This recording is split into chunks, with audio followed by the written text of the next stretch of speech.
From major investments and community development to violent crime, road safety concerns, and the continuing struggle to recover from Hurricane Melissa. These are some of the stories making news across Jamaica's 14 parishes this week. This is your Jamaica News Now, 14 parishes news roundup for the week ending Saturday, July 25th, 2026.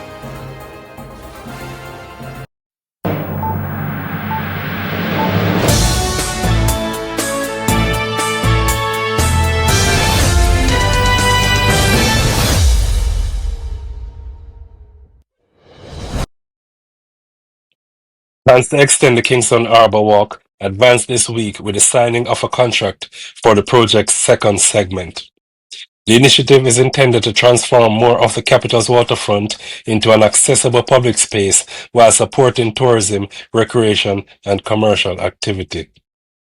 The wider redevelopment forms part of efforts to reconnect downtown Kingston with its harbour and create a safer, more attractive environment for residents, visitors, and businesses. The project is expected to include pedestrian areas and additional amenities along the waterfront. Kingston also earned international cultural recognition after Kingston Creative became the first non-governmental organization in the Caribbean to receive support through UNESCO Ashburg program. The funding is expected to strengthen cultural policy and improve opportunities for people working in Jamaica's creative industries.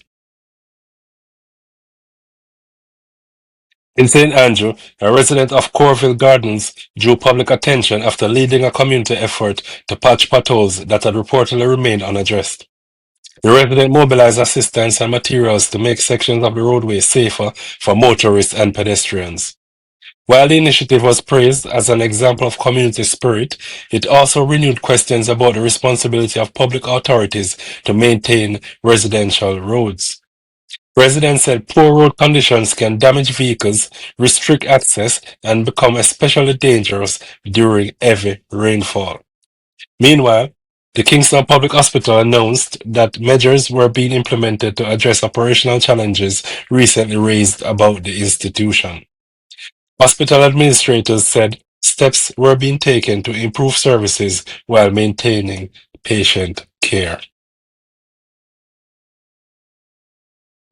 St. Thomas Parish Culture celebrated through a new music project.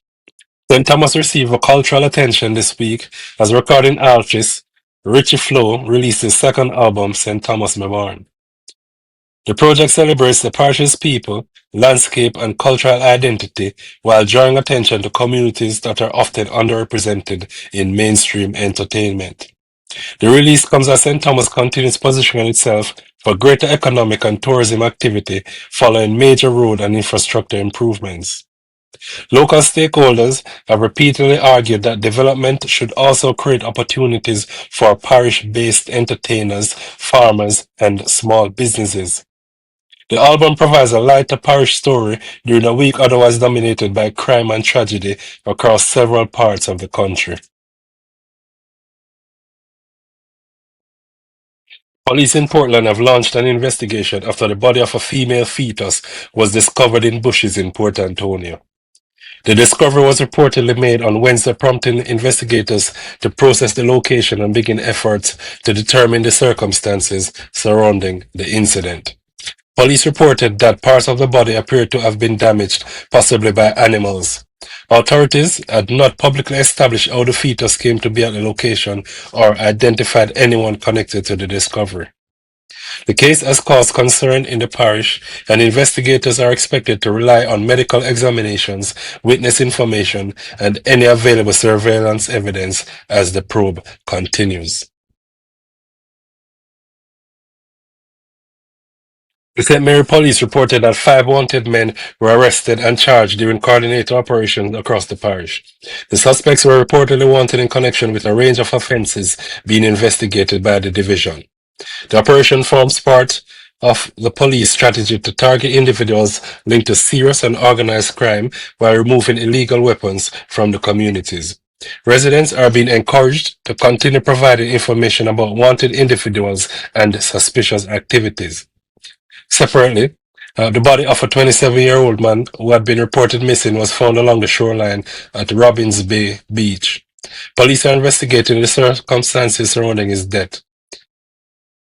A 32-year-old taxi operator also died following a motor vehicle collision in the parish during the week.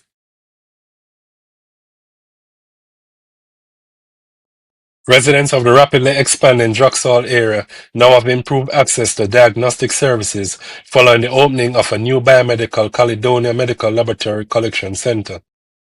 The facility is the company's third location in St. Anne and its 52nd collection center nationally. It offers a range of laboratory and diagnostic testing services and operates from Monday to Friday. Company officials said Drax Hall was selected because of the community's rapid residential and commercial growth. The center is expected to reduce the need for residents to travel into Ocho Rios or other towns for routine laboratory services. The community of Troy was plunged into mourning following the killing of 10-year-old Shani Kaidra Coke. The child's partially clothed body was reportedly discovered in bushes on Tuesday with her throat slashed. Following the discovery, a man accused by residents of attacking the child was beaten and killed by a mob. His father was also severely injured. The accusations against the men had not been tested in court, and police launched investigations into both the child's killing and the subsequent mob attack. Residents later blocked sections of the Troy Main Road to protest the reported detention of a community member in connection with the mob killing.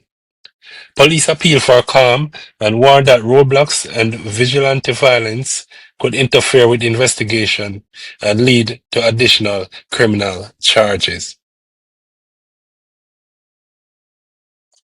Firefighters and waste management teams were again called to the retirement landfill in St. James after fire broke out in at least two sections of the facility. Large plumes of smoke were seen rising from the landfill, creating fresh concern for nearby communities. The cause was not immediately established. The incident followed another fire at the disposal site earlier in July, when officials said burning waste had contributed to smoke affecting sections of the parish. In a major tourism development, Marriott International and Catalonia Hotels and Resorts also announced plans to convert the former Holiday Inn resort in Montego Bay into a 522-room Marriott all-inclusive property. The converted resort is scheduled to open in 2028. The Hanover police released a composite sketch of a man being sought in connection with an armed robbery and assault on Main Street in Lucy. According to investigators, the suspect and other men allegedly held a man at gunpoint and robbed him of cash and a cellular phone.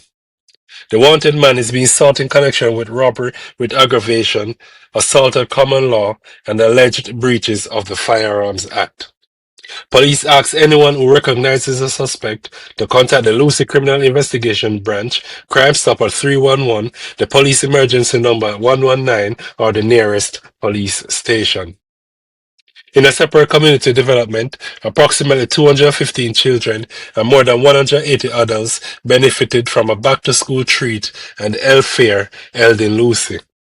Participants received school supplies, medical checks, and other forms of support. Westmoreland's castor oil and honey industries could receive a major marketing boost as the government explores the establishment of geographical indication protection for the products. Industry Minister Senator Albin Hill announced plans to meet representatives of the Castor Oil Association and local honey producers. A geographical indication identifies a product as originating from a specific location and having qualities or reputation linked to that area. If approved, the designation could help protect Jamaican products from imitation, improve their international marketability, and allow producers to command higher prices. The initiative could be especially important for small farmers and manufacturers seeking access to export markets. The Independent Commission of Investigations is expected to examine the fatal police shooting of a man during an operation in Knoxwood near Burn Savannah. Police identified the deceased as Rayon Osborne, otherwise called Bugged. Investigators allege that Osborne confronted the police with a firearm during the targeted operation. He was shot, taken to hospital, and pronounced dead. The police reportedly seizing a .38 revolver at the scene and alleged that Osborne was associated with a criminal network. Police in Manchester launched a manhunt following a deadly attack on a public passenger vehicle in Mandeville. Investigators said a man traveling as a passenger exited the taxi along Caledonia Road and then opened fire on the vehicle. Two passengers, 24-year-old nursing student Danica Ponal and 21-year-old Sadifa Henry, were shot and later died. Police said the taxi was carrying several people, but the motive for the attack remained unclear. The double murder increased Manchester's homicide total to 20 since the beginning of the year. It also came shortly after the launch of Operation Reset, a police initiative targeting violent and acquisitive crime across Manchester, Clarendon and St Elizabeth. Police are investigating the killing of a female shopkeeper at her establishment along the Alston Main Road near Spalding. Preliminary reports indicate that a gunman approached the roadside shop on Friday afternoon and opened fire, hitting the woman multiple times before escaping. She was transported to hospital where she was pronounced dead. Investigators had not established a motive or announced an arrest at the time of reporting. 41 farmers in Heartland's St Catherine are expected to benefit from an $80 million irrigation project designed to improve agricultural production and strengthen the community's ability to withstand periods of drought. The project is expected to provide farmers with a more reliable water supply, allowing them to increase production, protect crops, and plan more effectively throughout the year.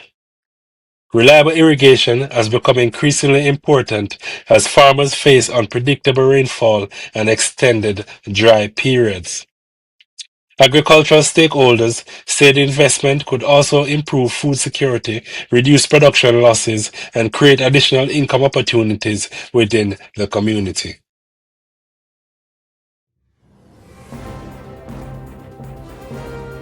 Those are some of the major developments from across Jamaica's 14 parishes for the week ending July 25th, 2026. The week brought new investments in tourism, agriculture, healthcare, and cultural development. But it was also marked by deeply troubling incidents involving children, violent crime, dangerous roads, and communities still demanding better public services.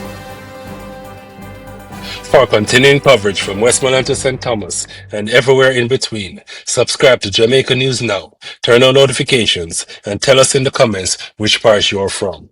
Thank you for watching, and remember to tap the like button.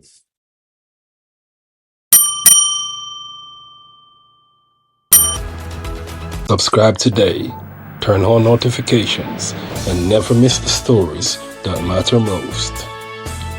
Jamaica News Now, your Highlands, your news, right now.